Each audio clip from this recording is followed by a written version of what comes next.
right, welcome to Artistic Independency Sports Network Special. I'm your host, John Behrens. And I'm Joshua Perkins. All right, today, well, we kind of come to the end of the NFL season, and college is already behind us, so why not just wrap up the season by bringing back Bob Rose of Canal Street Chronicles. We had him around mid-season the first time and liked it so much, had to bring him back. Hello, Bob. Guys, there's not many that like me enough to bring me back, so I appreciate the opportunity. I hope both of you are doing really well this morning. Yeah, like you said, last time was under better circumstances, but yeah, we're doing pretty good. I'm taking it one day at a time, so. Yeah, I think that was a heartbreaker for all the Who Dat Nation. Yeah, there's no doubt about it. And yeah, this franchise is littered with postseason near misses and heartbreak finishes to the season. I mean, heck, you look at last January and the way that their year ended against the Minnesota Vikings on the final play. But this is one. I think that this is one that's going to stick with New Orleans Saints, not only fans but players and coaches for a long time. And this has a different feel to it. Now, I'm sure you both have a good feel, throughout the social media world. You hear a lot of different things thrown around, and I myself have thrown around, some words that I'm frankly not willing to take back. Without getting into conspiracy theories or anything like that. The NFL officiating stinks. And in my opinion, there should be a major investigation, not only in every single black and white striped official, but all the way up into the league office that hires them, and to interpretation of the rules, et cetera, et cetera. As I said, since the Saints-Rams game ended, it's a shame we even have to have this conversation. Oh, absolutely. Because these were two terrific football teams on the field, and they played a good, hard game against each other. Obviously, both teams made some mistakes to leave opportunities for the other open, but you're going to have that. A championship game should not be decided off the field, and that's what I consider the referees.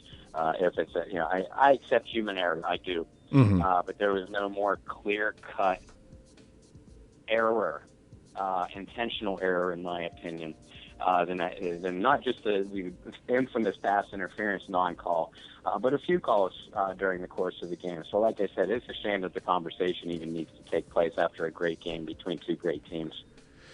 Oh, yeah, and, you see other reports coming out, like 4 of the 6 officials were from Los Angeles. One of them played for the Rams back in the day. So. I heard that, too. So, I mean, like you said, barring conspiracy theories, it's just a really bad black guy for the NFL. So. Yeah, it was, and it taints the Super Bowl. It does. And, many of us that have had issues with officiating over the years for one reason or for another, all of us had our own individual theories and accusations, but we all had the same underlying fear. And that was exactly what happened almost 2 Sundays ago. And that a championship game was decided by, an officiating miscue, for lack of a better term. And it leaves a bad taste in everybody's mouth. The Rams included. You think, many of the comments made by Los Angeles players, coaches, and close followers of the team afterward, they feel like they have to defend their actions or lack thereof and everything like that. They shouldn't have to do that. This is the biggest game of most of their lives up to this point. They should be celebratory. They shouldn't have to apologize for the officials. It's not like that. Nickel Roby-Coleman, for example, talked openly about. He's the one that hit Tommy Lee Lewis on that pass interference non-call, which was not only a non-call for that, but it was also a clear helmet-to-helmet. And he admitted it. And a lot of the Saints in the nation have gone on the attack against Roby-Coleman. In my opinion, that's a little bit unfair. As a defensive player, you're taught in many circumstances that if you know that you're beat, tackle the guy, get the penalty flag rather than give up an easy touchdown. And that, in essence, is what Roby-Coleman was doing. So I don't think that Who Dat Nation or anybody else should be attacking the guy. He did as a defensive player is taught. It wasn't his fault what had ensued between the officiating. But yeah, the Rams shouldn't have to defend any of that. And it does make you wonder how sharply focused that they're going to be for this game against the New England Patriots. Oh yeah, I know that is one huge distraction. I mean, I feel that for the way the Rams that can defend themselves is to prove that they belong in the Super Bowl, knock off the New England Patriots, and they could put all their doubters to rest. Because a lot of people are saying, the wrong team is representing the NFC in the Super Bowl. So for the Rams to silence everybody, for the Rams the only way they can defend themselves is win the Super Bowl. Because if they don't win the Super Bowl, they're going to be hearing all season, y'all were the wrong team to go, y'all shouldn't have went. So best thing to do is knock off Tom Brady in that explosive Patriots offense. Oh yeah, there's no question about that. And again, the New England Patriots are a very seasoned postseason team. Everybody on that roster and on that coaching staff, so they're going to be a hard knockoff, no matter what opponent was facing them. So the Rams need to have all hands on deck and extremely focused. But yeah, you're right. If they lose, if Los Angeles comes up short in this game, that's only going to fuel more fire, especially from Saints fans or from anybody that does believe that the incorrect team won that game. And again, that for no other reason, the Super Bowl is tainted because of that, in my opinion. It was kind of like last season when the Saints gave up that miraculous final play against Minnesota, and Minnesota just went to Philadelphia and basically flopped against the Eagles, getting blown out. And a lot of people believe that if the Saints would have went to Philly, they probably would have beaten the Eagles and probably would have went on to represent the NFC in the Super Bowl. And so it's just 2 years Saints get the short end of the stick. Yeah, no, you're exactly right. And count me as one who did believe that the Saints could have gone into Philadelphia and knock off the Eagles last year. Now, unfortunately, it wasn't meant to be. But that had a different feel to it because we've all seen miraculous endings to postseason games before. And yeah, it was hard to say at that time, hey, Minnesota didn't deserve to go. And I say that because they made the play on the field. And New Orleans unfortunately came up a little bit short in stopping that final second touchdown to Stephon Diggs. So was it could you claim fluke? Yeah, probably. Could you claim that wouldn't have happened again in 100 if the two teams played 100 times? You could claim that as well. But the key difference is the play was made, or in the New Orleans Saints case, not made on the field. So that's why I think that this particular ending has left a far more sour taste in everybody's mouth. Yeah, in fact, I believe it was Thomas Morstead who said after the game that last year they felt like they got beat by a player made a play, their players didn't. This just feels a little bit dirty. So it's like it's decided by like a bad call. And like I was saying last week, I could see this is the type of call that was made during a regular season, but this is a game that determines which team goes to the Super Bowl. It's the biggest game of the season in the conference. So, what's the disconnect? Mm-hmm. And I also one of the other great questions I hear passed around is what's the point of having the guys in the booth and then the people in New York if you're not going to use them? To me, that's like one of the perfect times where you should use. Like my thing about it is why you wait till after the game? Like why you go through the trouble to wait till after the game to call Sean Payton and say, hey, we messed up, we blew the call. And I mean, because the referees aren't the only ones seeing the play. You got the people in the booth seeing the missed call, and you got the people in the league office seeing the missed call because they watch the games too. So why you wait till after the game to go ahead and call Sean Payton and say, hey, we blew the call? And to make matters worse, you choose not to do a press conference on it. You choose not to come out about it. You just say you acknowledge the error. And I feel that's where a lot of frustration from the Saints fans come in. Like, all right, we understand that you're not going to go ahead and start that play over. You're not going to go ahead and give us another shot. But at least acknowledge the fact that y'all messed up. Like, at least, come out and say something about it and not just say, oh, we acknowledge the error, and then you're going to fine Ruby Coleman $27K for the helmet-to-helmet missed call that you put. Because it's not only a pass interference that they missed, that's what everybody's talking about, but it's also a missed targeting call, missed helmet-to-helmet. Yeah, and those are rules that the targeting and helmet to helmet in particular, which by the way, Breeze was also hit in the helmet, very clearly hit in the helmet on his overtime interception that set up that Right. game-winning field goal for Los Angeles. And hey guys, you know as well as I do, we could talk for the next until the Super Bowl on Sunday about the officiating. But you're right. I do have a problem with the with the NFL Commissioner's Office in so many ways over the years. But in this particular case, not stepping up and at least acknowledging the egregious error. And I'm not necessarily going to take everybody to task, like some people in Saints world, because at this point, like you were kind of alluding to, when Sean Payton received that call almost immediately after the game, saying, "Yeah, I'm sorry, we blew it, we missed it. Have fun in the off season." To me, that's almost like pouring salt in the wound. But this is with the commissioner's office literally not doing anything, not saying anything rather. That's acknowledging that to me, the non-acknowledgement is acknowledging that you realize you have a problem and you don't care. And it's that kind of thing that has made this league quite hypocritical over the years. You talk about player safety, yet you let a couple of clear helmet to helmet, as clear as you can get, helmet to helmet plays happen. In a league where you make players turn around and play on a Thursday night after they have just played beat up their bodies on a Sunday, just for TV ratings, et cetera, et cetera. We could go on and on. I hold the individual officials on the field that Sunday responsible for that particular day, but I hold the commissioner himself and the highest officials in the league office responsible for the quality of the game right now, and that's what's suffering. Yeah, absolutely. I do have a question though for you, Bob.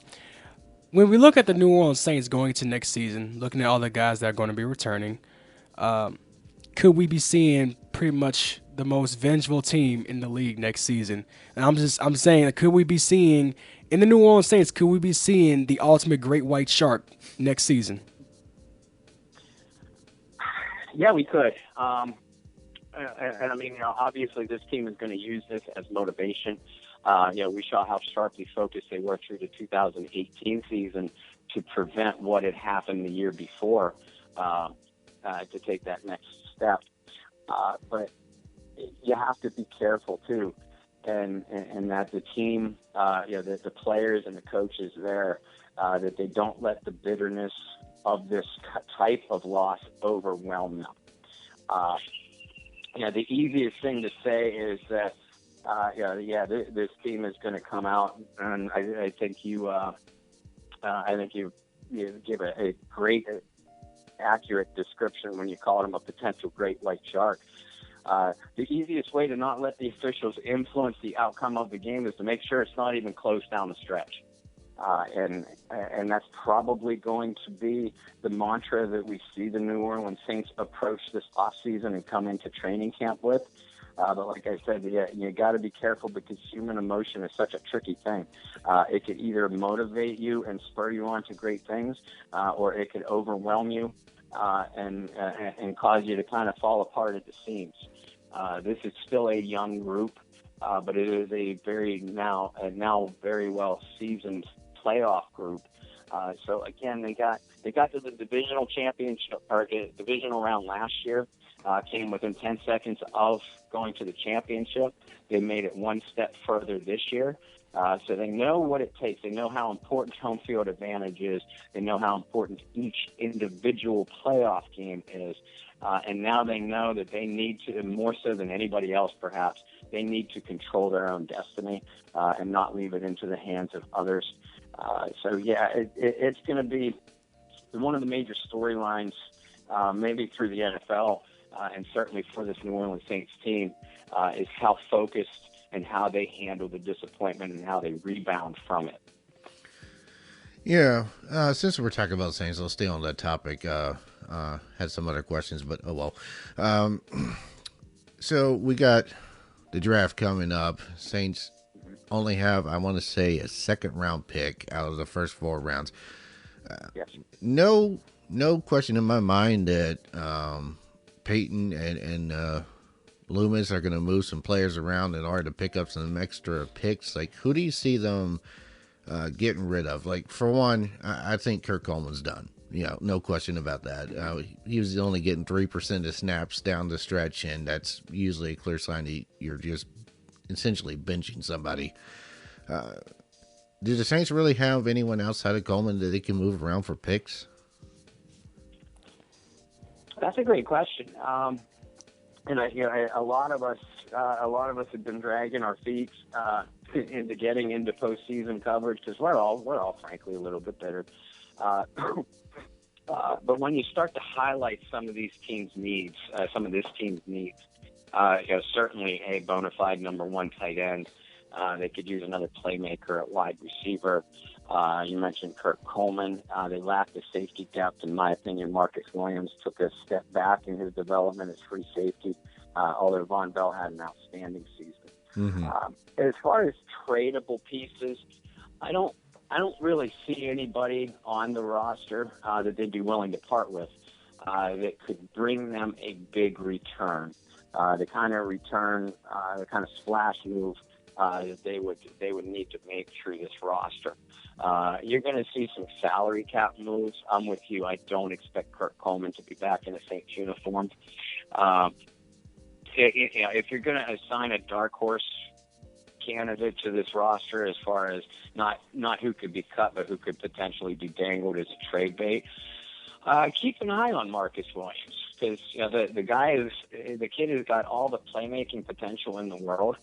The Saints know that they need to bring in some more secondary help anyway, and they know that Von Bell can play either safety position.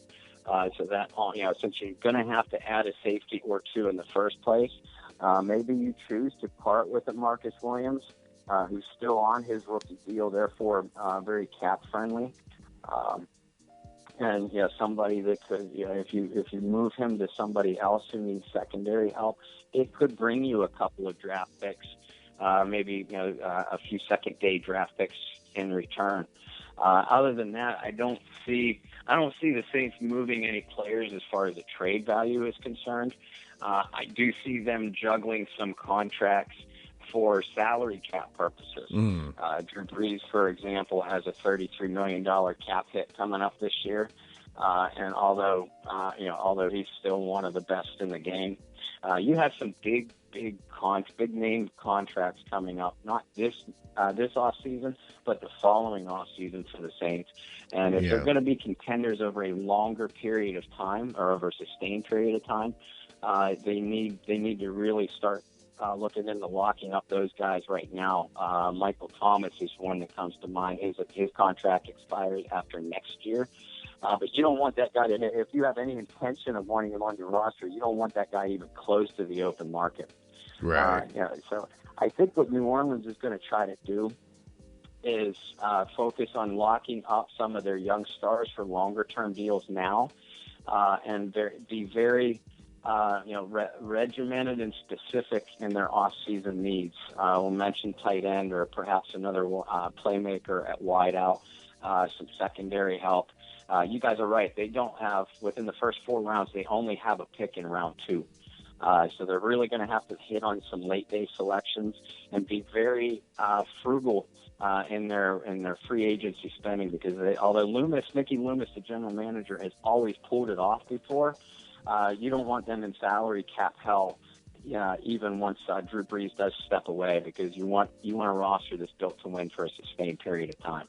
So you don't see the Saints, in other words, being a player in like some of these big names hitting free agency, like Earl Thomas per se. Assuming we were talking about safeties. That's just kind of something I was wondering if they would try to make a big splash, or, like I said, kind of play it safe. If they're going to make a big splash, it's only going to be on one name. They aren't going to be, signing mercenaries off of the street like the Los Angeles Rams did this last offseason. You mentioned Terrell Thomas. He would be a nice fit.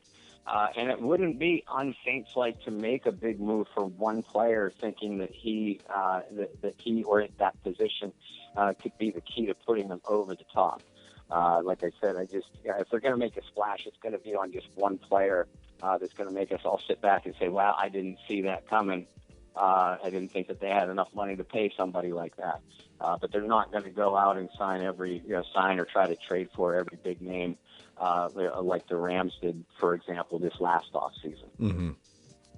And what about the Saints secondary? Obviously the secondary is a little bit more of their vulnerable spot. I mean, they got Lattimore, and it does look like Eli Apple is going to fit the Dennis Allen mold pretty well, because I feel like he improved and came along as the season went on. But they got P.J. Williams coming up in free agency. They have Patrick Robinson coming back from the injured reserves. You still got to ask, okay, what are they going to do with King Crawley? You give him a second chance to prove himself again, or get rid of them. To me, it just looks like the Saints have to make some decisions with that secondary this offseason. Yeah, they do. As well as this defense has played at times, really over the last 2 years, the secondary remains, at least on this current roster, as its biggest weakness defensively. I agree with you. I think Lattimore and Apple are two solid cornerbacks.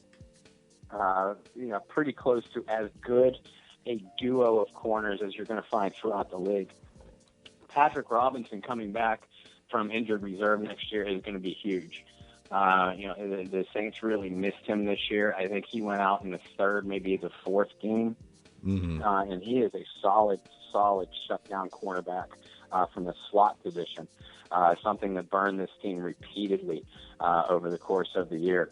I got kind of sick of looking at the back of P.J. Williams or Ken Crawley's jerseys as games would go along. So if Robinson comes back fully healthy, and there's no reason to expect that he won't,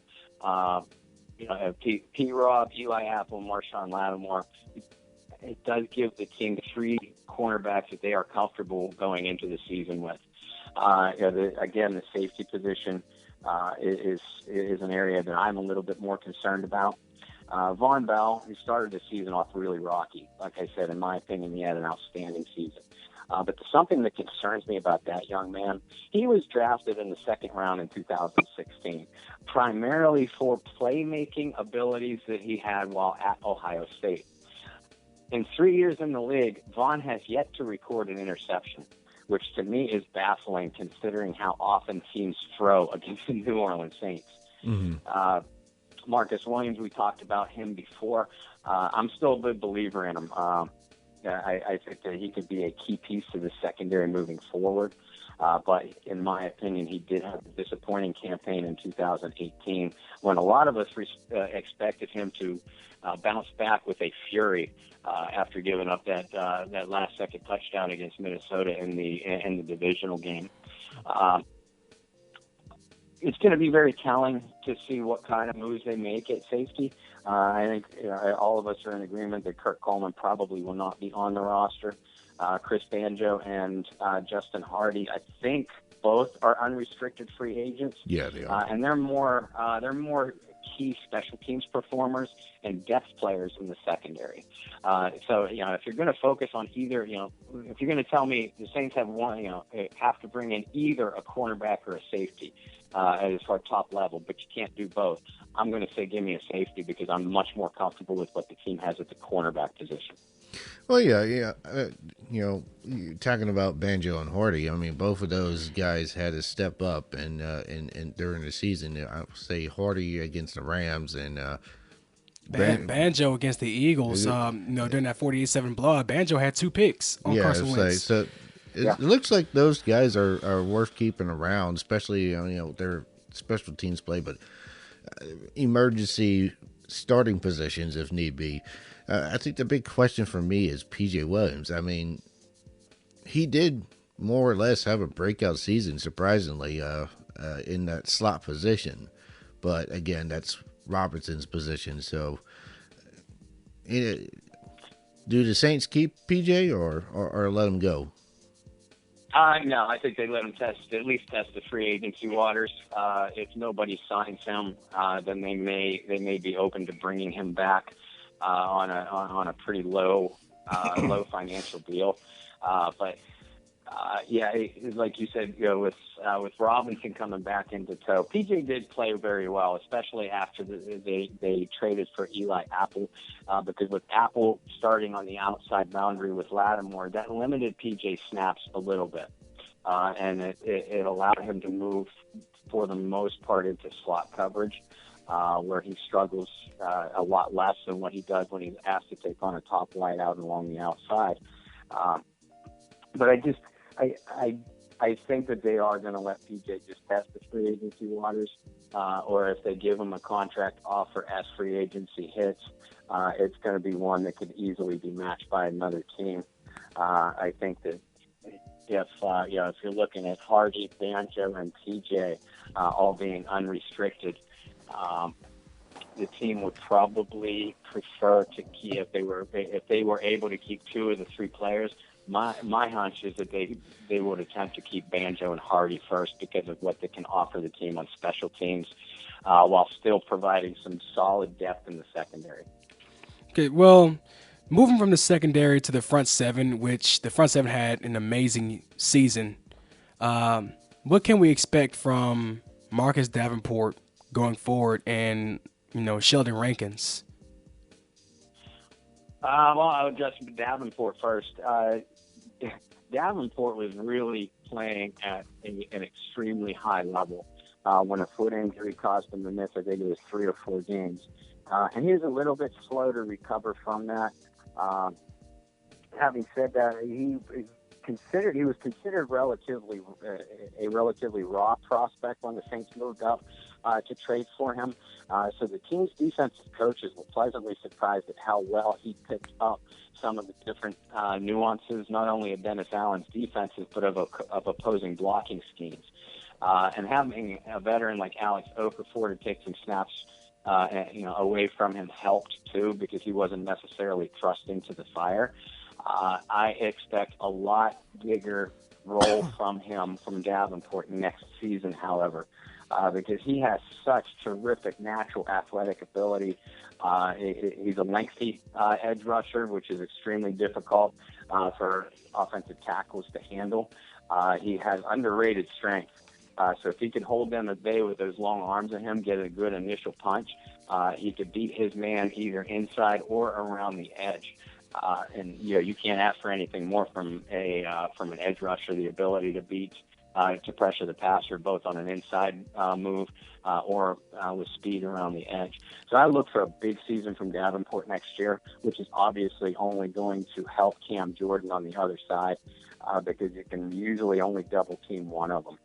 The Sheldon Rankins issue, that's a lot more concerning to me, because Rankins, of course, went down with an Achilles injury in the Eagles playoff game. And, not only was his absence extremely important and noticeable in the Rams loss, but you figure most Achilles tears take up to a year to fully recover. Mm-hmm.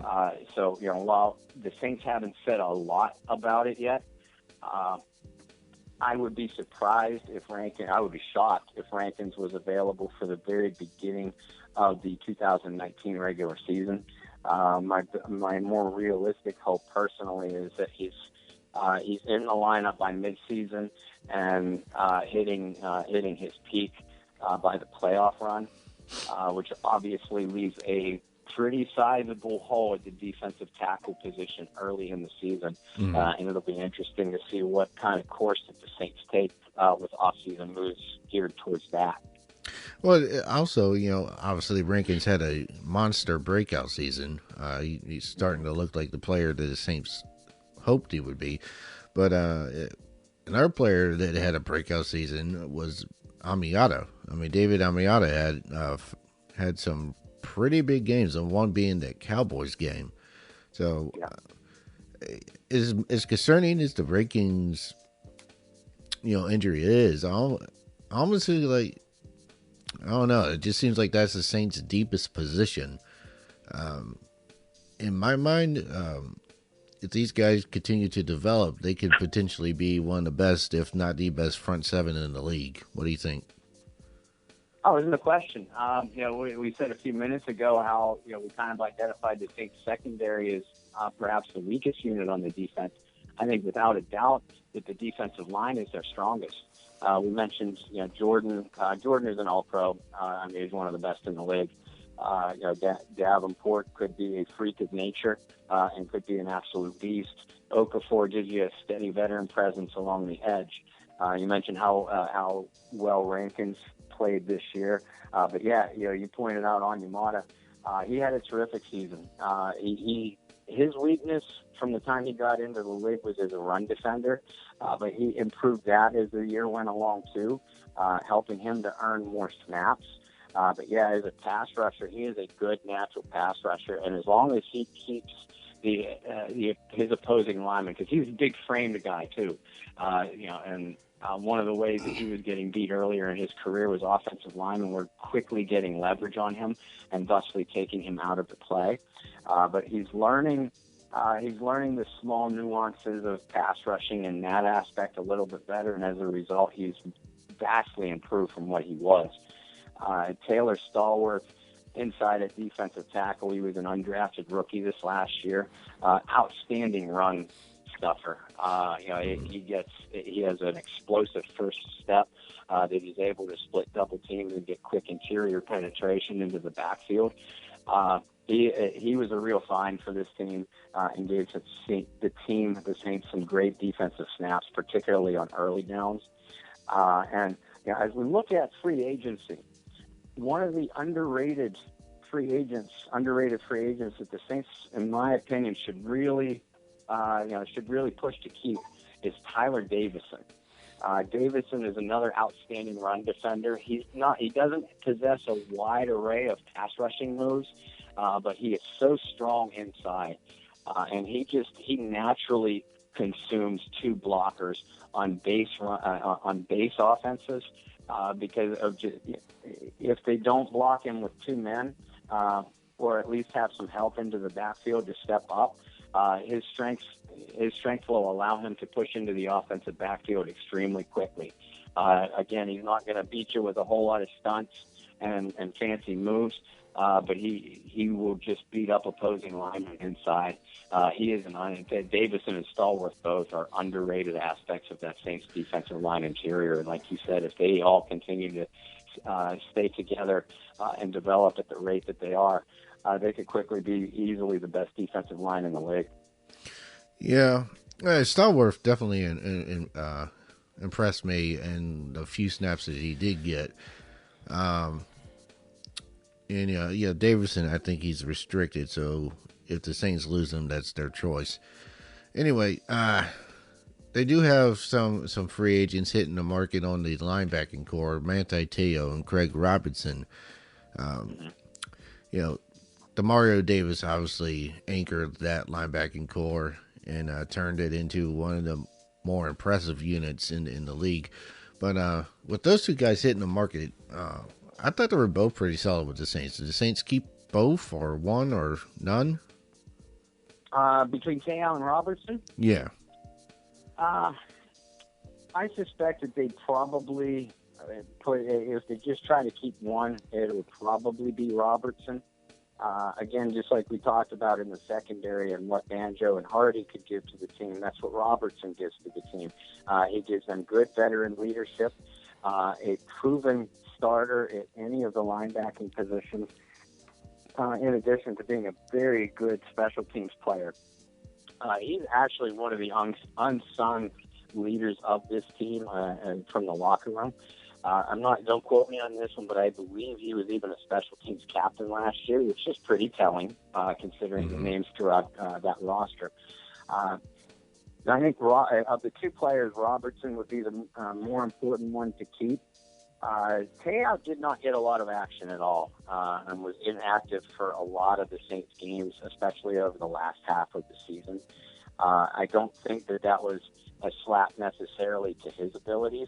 I just think that because Demario Davis, Alex Anzalone, and A.J. Klein were just playing so well against not only the run but the pass, that made them hard to take off of the field. So as long as they were healthy, there was not a lot of room for Taysom in the lineup because Manti doesn't give you a lot as a special teams player, and that's where Robertson is maybe a little bit ahead of him, in terms of importance to this team. Taysom has always been a very good early down linebacker, plays the run extremely well, good opposing blocker recognition, and can fire into those gaps. He has been weak against the pass, particularly in man coverage. And again, that's why he couldn't crack the lineup, because Davis, Anzalone, and A.J. Klein are all every down type of linebackers that could play the run and pass equally well. So I would be a little bit surprised to see Manti back in a Saints uniform, unless he basically comes to them and says, look, this is what I'll agree to, a fairly low salary. I want to stay in New Orleans, and I want to be part of what you're trying to build. That might be a different story, but I would expect to see Manti Te'o in a different uniform. Craig Robertson, however, has already said that he would, he's joked in the past that he would play for next to nothing to stay here. So the Saints might not be able to oblige him on the next to nothing thing, but I could see Robertson remaining in town on a very team-friendly deal. Continuing to play well on special teams and providing some important depth for those linebackers.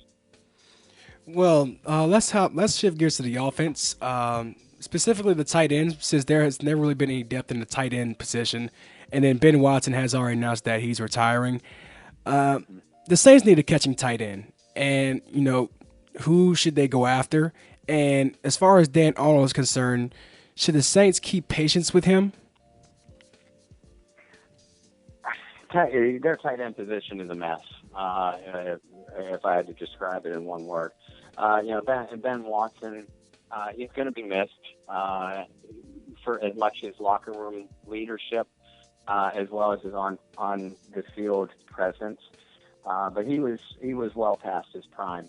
He couldn't consistently get down the field anymore, and you could see that reflected in the Saints passing game struggles down that second half of the year. Josh Hill is he's a good depth guy. He blocks well.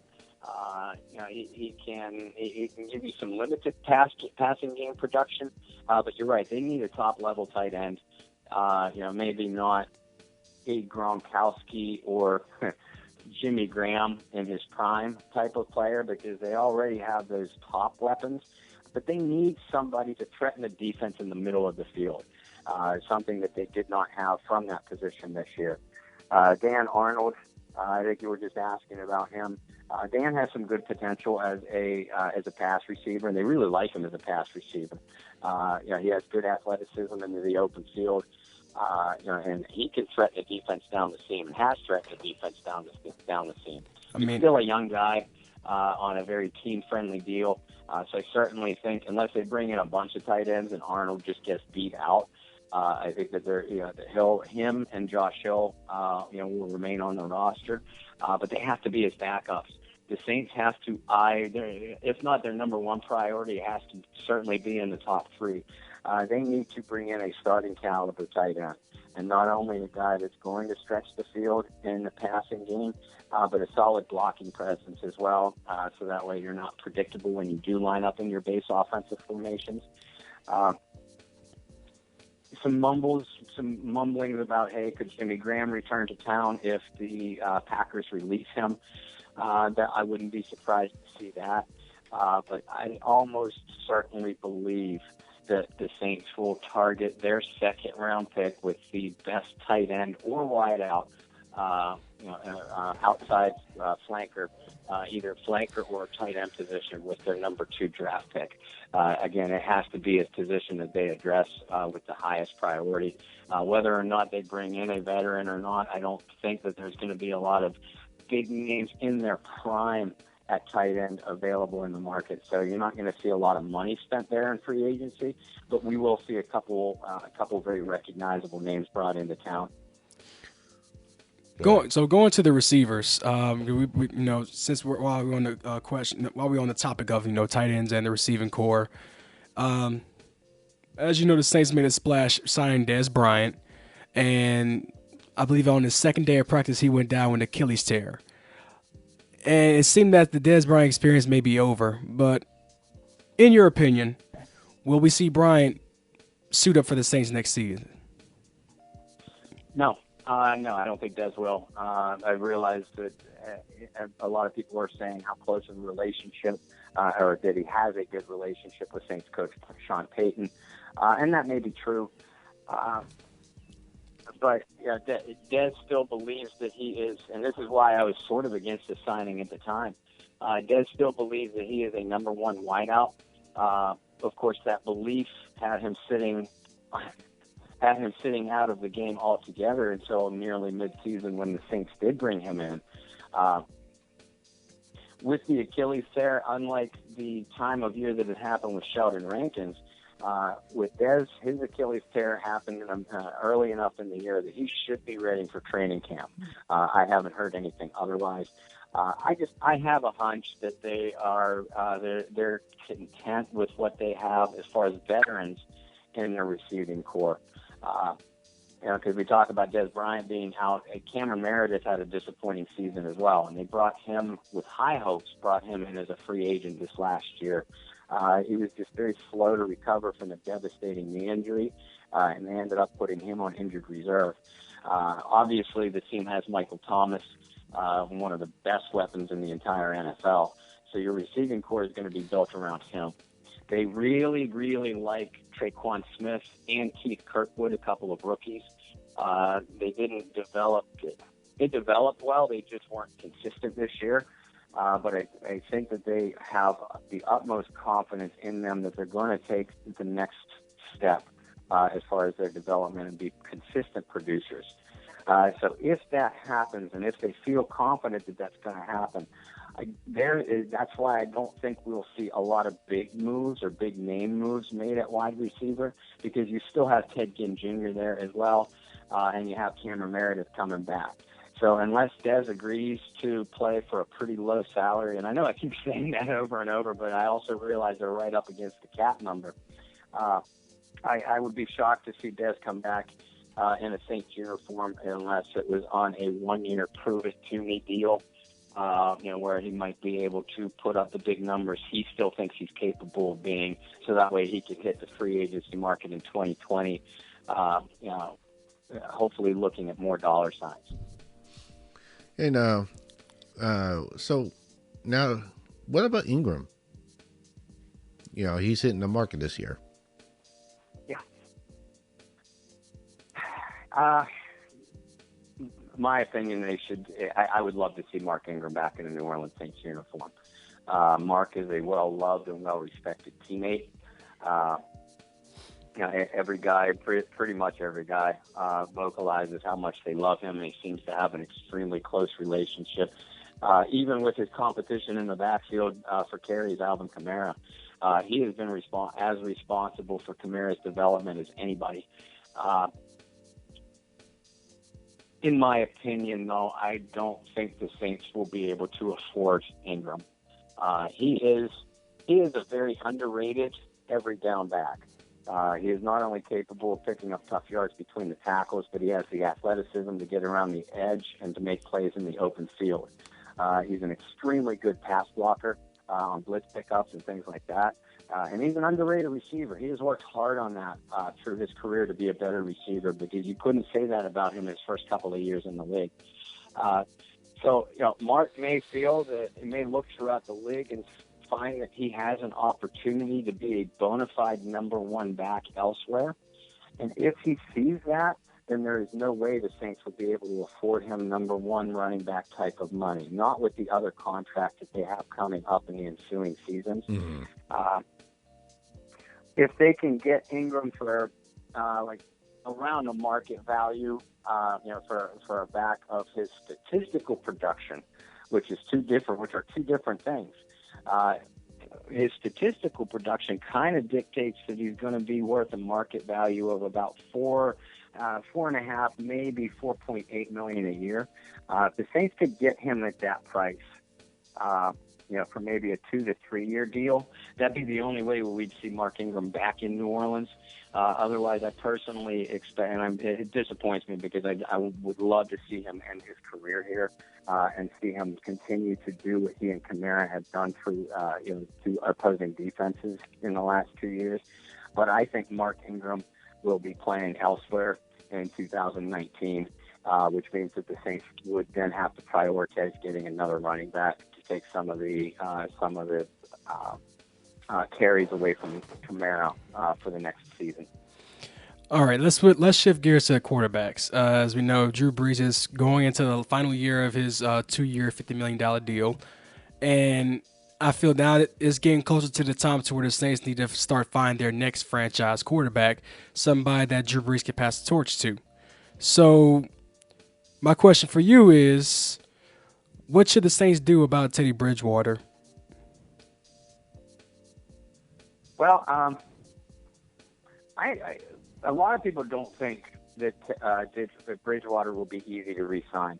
I'm of the opposite thought. If you look throughout the league, there aren't a lot of teams in major quarterback need right now, and the ones that are surely going to target a rookie with a high priority round or high priority and high round draft choice. So that leaves Teddy in a little bit of a quandary.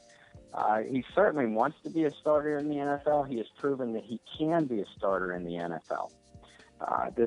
But the thing about Bridgewater is the Saints didn't give up that third-round draft choice late in the summer lightly, basically for a 1-year rental, not if they could help it. So if Bridgewater, I'm sure they'll let Bridgewater make his calls and make his rounds throughout the league. But I feel pretty confident that the Saints will be able to retain him. Because if you're Teddy, you got to be looking at it like this. Do I want to go to a team that absolutely needs a quarterback right now? They're going to bring me in, but they're also going to bring in a younger guy. He's already experienced that with Sam Darnold and the Jets, where you knew pretty quickly Teddy is not going to be the starter here. Or are you going to potentially stay in New Orleans? You make a lesser salary, at least for the next couple of years, if you sign a deal like that. But you know that even if Brees plays beyond next year, it's only going to be a year or two. Teddy's 26 years old. He has still got his full career ahead of him. And that's where I think the Saints have the advantage over the rest of the league. I don't really see anybody else running to Teddy Bridgewater and saying, here's an $80 million contract for the next 5 years to be our starting quarterback. If that happens, the Saints will wish him good luck and let him go on his merry way. What I see happening is probably a handful of different teams offering him the same kind of deal, maybe a pretty reasonable deal for like a 2-year contract, maybe 3 years. And Teddy, this is just my own personal prediction, Teddy will stay in New Orleans knowing that he'll get a shot, at least initially, to be the replacement once Drew Brees steps away from the game. And to kind of wrap up the Saints questions I have, I just want to take a little look back at Taysom Hill. Okay, so this year Peyton really revealed the Taysom Hill Express pretty much.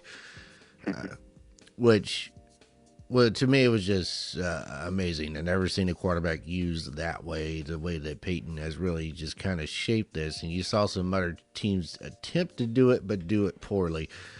What do you think? How do we develop this to be more effective? Obviously, Taysom Hill is not going to be the next starting quarterback of the Saints, but at the same time, he's too valuable to just keep on the sideline.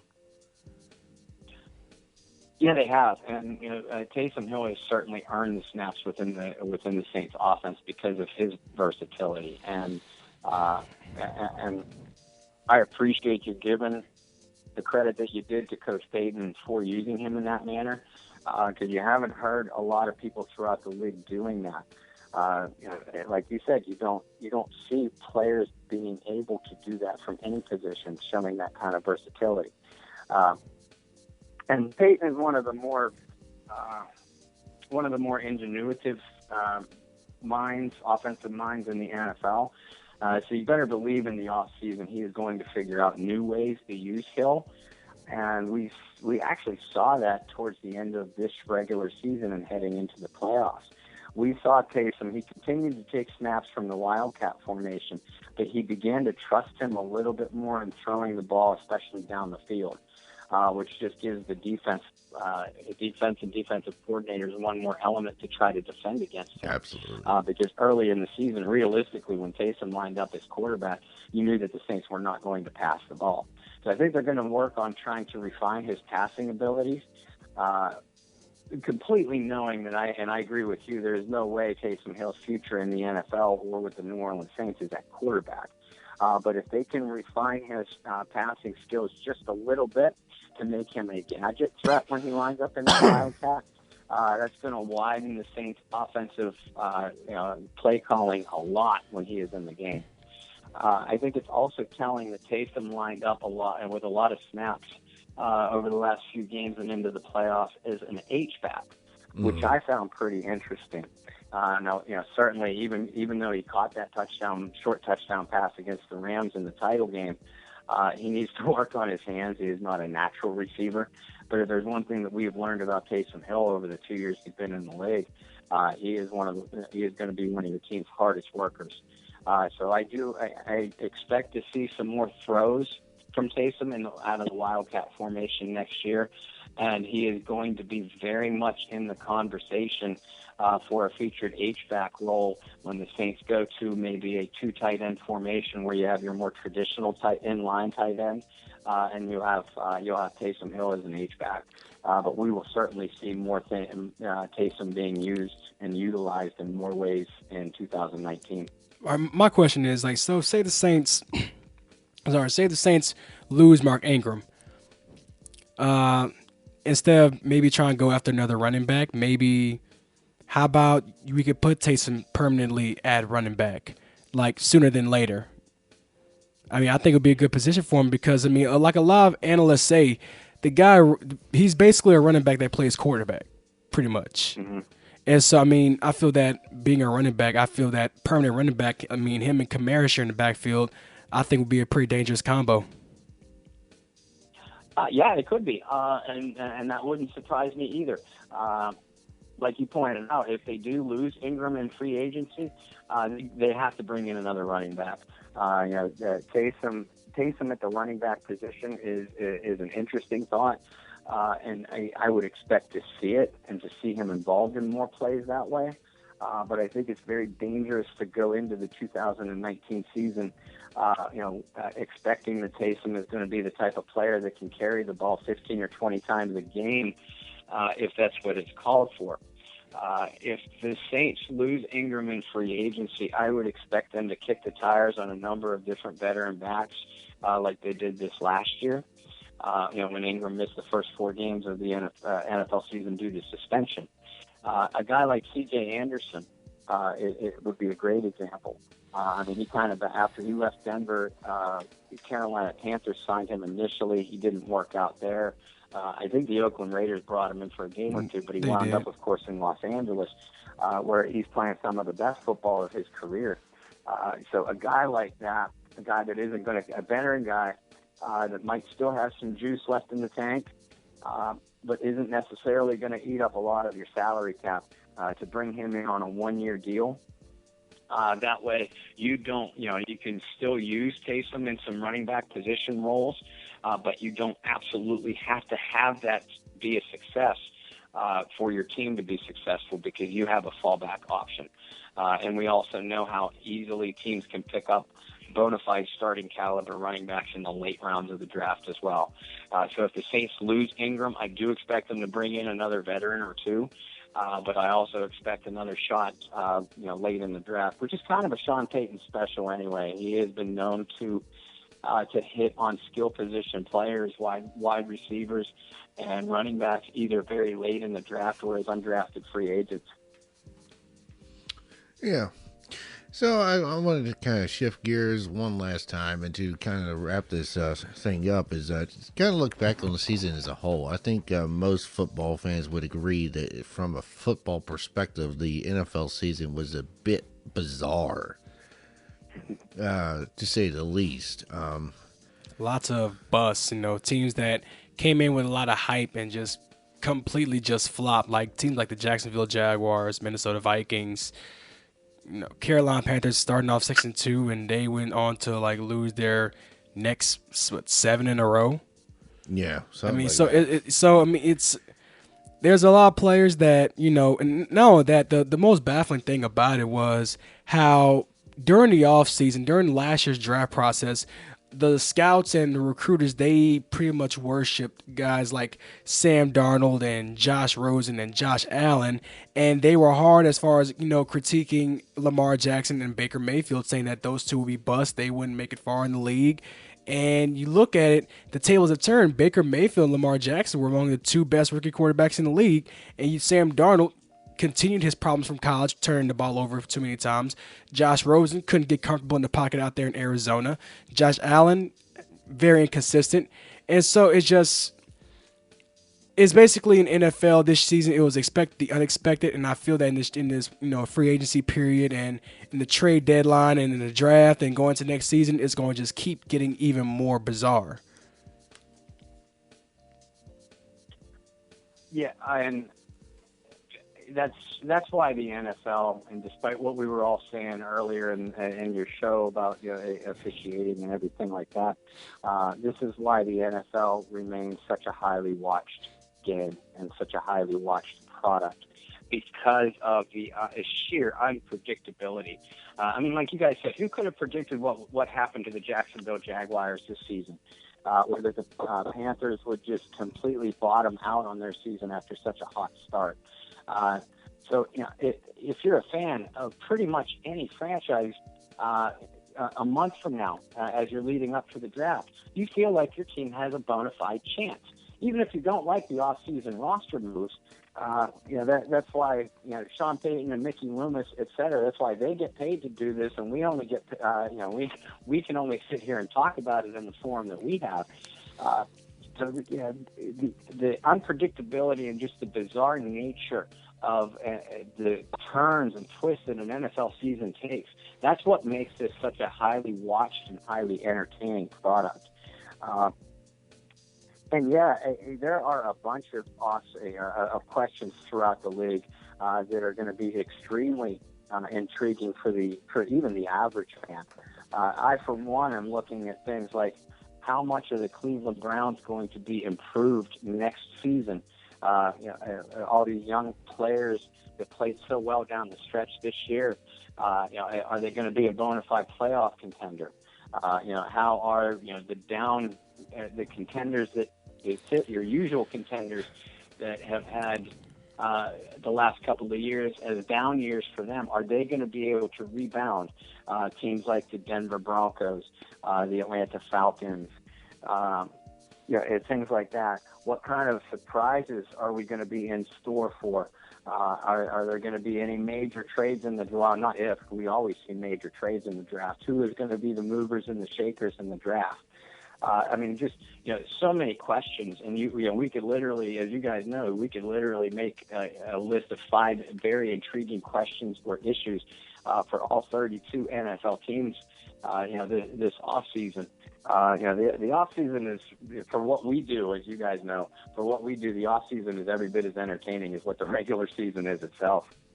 I mean, I feel like a bold prediction that I have for next season about the Cleveland Browns is that I see Cleveland probably taking the AFC North next season. That is my bold prediction. I see the Browns taking AFC North next season just due to the type of team they have. And, if they keep playing the way they're playing, they'll definitely be division champs.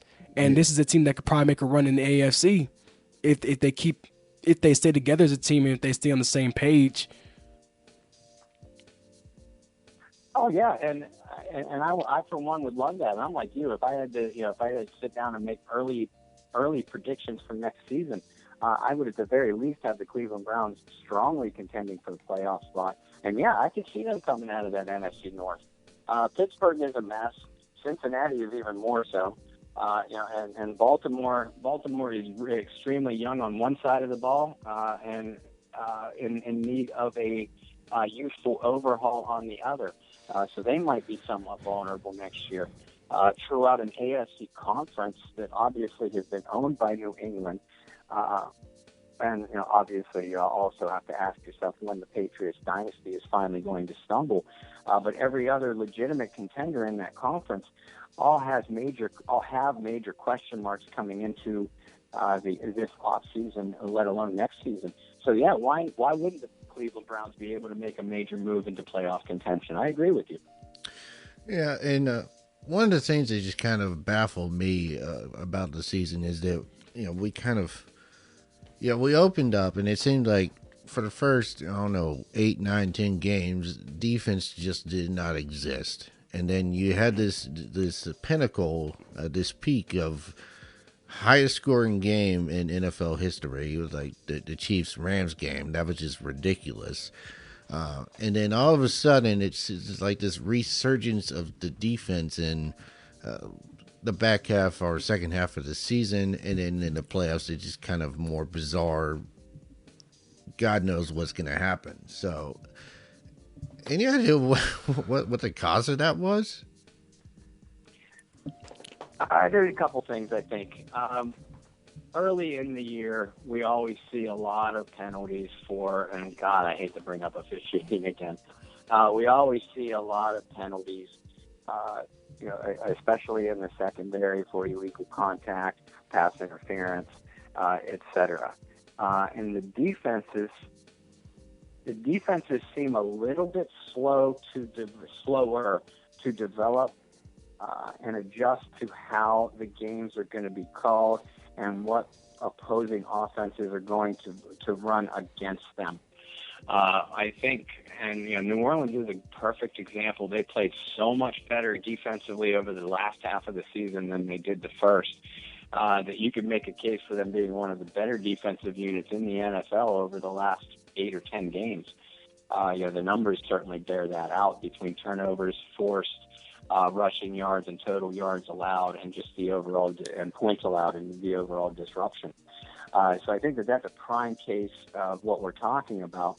The defenses and defensive coordinators are starting to get film on their opponents after that first half of the year. And again, I'll use the Saints and Rams game as an example. These two teams played in November, and same site, Superdome, and the Saints came away with a 45-35 victory, basically a shootout. And while a lot of people were expecting that same result this time around, the game was only played in the mid-20s. And I think each defense surrendered roughly about half the total yardage that they did the first time that they played. Mm-hmm. Was that because New Orleans or Los Angeles were less talented on the offensive side of the ball? No, not really. I mean, much of the faces remained. But that's a perfect example of the defensive coordinators making some terrific adjustments, not only in that game, but throughout the league as the season went along. There are some fine athletes defensively, and we're kind of seeing that bear out. And so, free agency too has a lot to do with it. So many teams add new pieces on both sides of the ball, but we'll focus defensively. They add new pieces via free agency and rookie draft picks, etc. Well, it takes time for those pieces to gel. On offense, you could have a superstar wide receiver that really is only capable of running a few plays off an offensive playbook. But if he can be extremely successful making those plays, he's going to have some productive games. Defensively, team defense is more important than team offense is, especially if you're in pursuit for a championship. So I think that we're seeing these free agents and rookies kind of gel at the halfway point of the season, and as long as they can stay healthy, it's the team. It's always the teams that are playing better defensively as you go as you're going into the playoffs. Yeah. It was definitely a very interesting season to watch. I'm excited to see what new rules the NFL comes up with for next year. Seems like they come up with some new controversial rule every year now. But that does it about for our questions. Where can people find you? Well, first of all, I want to appreciate you guys giving me the opportunity to come on with you. It's always an honor. So I want to thank you both for that. But anybody that wants to follow me, I can be found on Facebook at Bob Rose or Twitter at BobbyR2613. My articles are published through the Canal Street Chronicles, also found on Facebook, Canal Street Chronicles, or Twitter at St. CSC. And if any of your listeners haven't checked out my Wednesday show, my Wednesday podcast, the Bayou Blitz, check that out. We've had some terrific guests as the season goes along. Been doing this almost a year now. Got to get you guys on sometime in this off season too and repay the favor. Oh, absolutely. We'd love to come on. We would love to. But the Bayou Blitz, you can listen live either through the Spreaker app or the Saints News Network or www.saintspodcast.com. And through any one of those avenues, you can also listen to any of the replays of the Bayou Blitz. We typically go on Wednesday night, 9 o'clock Eastern Time and 8 o'clock Central Time. So give us a listen. I'm always open for feedback as well. Despite the disappointing end of the New Orleans Saints season, I think we've all had a very long, good and memorable run, and hopefully we'll make a few more memories along the way. Well, we definitely look forward to being on your show, and we have to get you back on right around when the camps start opening up.